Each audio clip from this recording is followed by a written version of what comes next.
some people, I mean, if you listen to Donald Trump, everything is fake. Everything that is contradictory to his worldview is fake news. And so we have to contend with fake news and real fake news.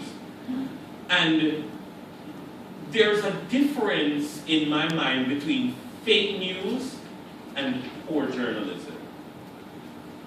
And let's not conflate the two. There have been instances of poor journalism. You could have just called and found out before putting on in the newspaper, worst road in the country is in the Prime Minister's constituency. And you have a picture of the Prime Minister and a councillor on this horrible road. You're setting yourself up for people to chastise you because you did not check. Yeah? To find out that the road is not in the Prime Minister's constituency. As a matter of fact, it's in the leader of the opposition's constituency. So what ends up happening is that somebody now says fake news. That's not fake news, that's fake news. That is poor journalism. Because one of the basic tenets of journalism is check and check again. And we all know that. However, real fake news is, for instance, a completely fabricated story that was put online very often by a completely fabricated media source for the purpose of, one, misinformation, and two, very often, economic benefit. Misinformation because people are just sometimes mischievous. And so you knew that this was old, something old, and you put it out there and you went, why? I don't know. So there's that. And then there are people who are sharing it because they'd rather share it and it wrong than don't share it and somebody did. But then there are those who put out a great deal of fake news for the purpose of swaying particular demographics.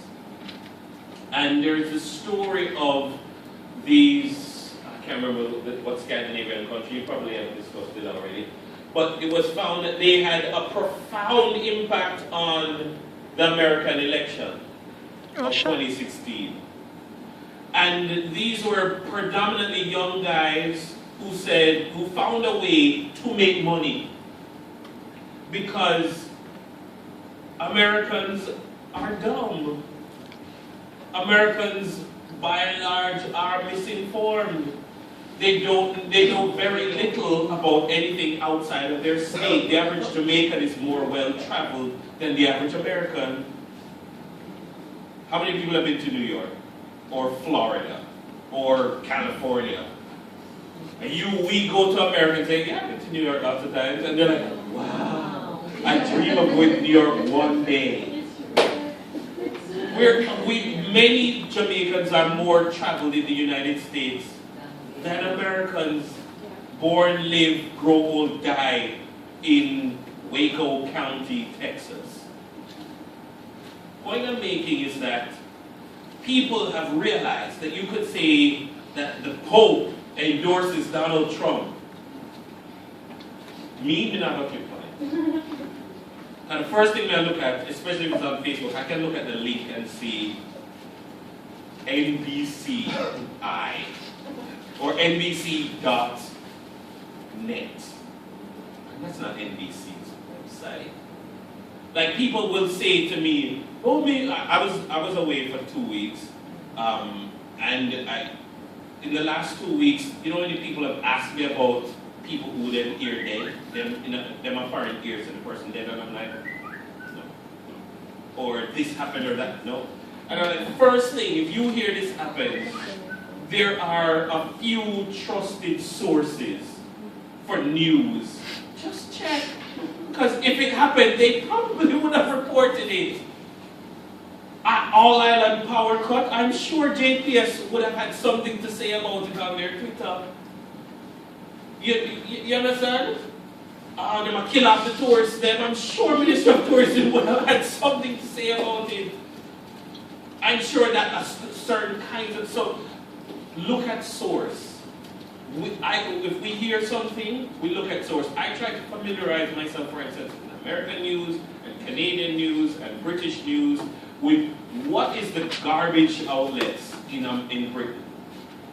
If the Sun, and the Daily Mail, and some other people, the real tabloid gossip mongers in the UK, I'm going to treat it differently than I'm going to treat another kind of story. So I look at source. I look at the fact that they're writing this story and there's no quote from anybody. Who is making this story a story? And when you can often tell a fake news story very quickly, but I realize that fake news is business because people have realized how to make money off of Google Analytics. And so if I've clicked on it, I have already done them their justice already because they get paid by clicks. Because in online communication, the banner ad space and the column ad space and the runner ad space and all of these different things, this is the monetization of a website. And if the moment you click on it and the website comes up and they're registering stories being read, that's money in the pocket of the person. So they need to say, what will people click on? You see a story about some man who get jacket and kill off the woman and all sorts of something. And you just look at the picture, and I'm like, this picture has been used to write so many fake news articles. Jamaican man does this, that, whatever. And then if you check it out, you'll see the same story was written about Zimbabwe and Ghana and all kind of things.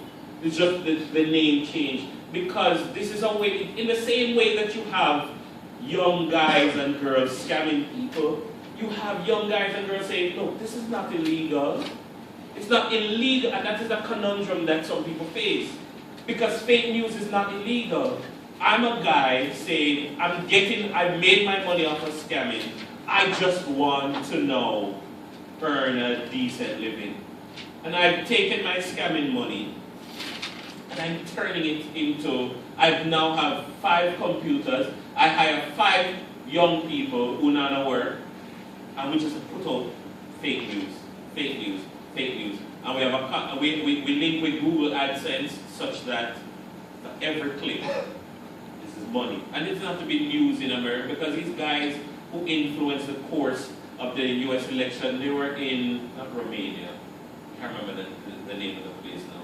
But so powerful was their impact that they're able to drive nice cars and wear nice clothes and live a lifestyle of extravagance off of fake news. Point being that you are going up against, as communicators, people with social motivations, economic motivations, political motivations, many of whom have complex desires of how they want to manipulate the space. But it is for us as modern communicators to combat fake news in modern ways.